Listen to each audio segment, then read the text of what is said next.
Welcome to Kenton's videos. Enjoy the video. You begin by gathering essentials: your account number, a government ID, the mobile number registered with the post office, and a working email. Once you have those, open the official post office online banking portal or app and choose Register. This is the first actionable step.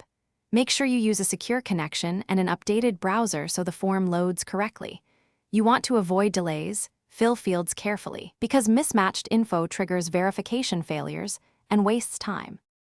Once done with initial fields, you will verify identity using an OTP sent to your registered mobile. Enter it promptly because codes expire. Then create your login credentials. Pick a strong password that meets policy rules and a username you'll remember. Make sure to set security questions and add a backup contact email. These choices matter when you recover access later.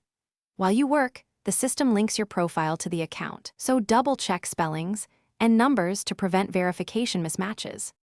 Finish by confirming the registration link sent to your email or a final SMS. Then log in and review your account dashboard to ensure balances and details match. Next, enable two-factor authentication and set up transaction alerts to protect your money. If something goes wrong, like OTP not arriving or login errors, make sure your registered mobile is correct, clear browser cache, and retry. If issues persist, contact customer support or visit your local post office for in-person verification to resolve identity or system problems quickly. Thanks for watching. Consider subscribing if we helped you.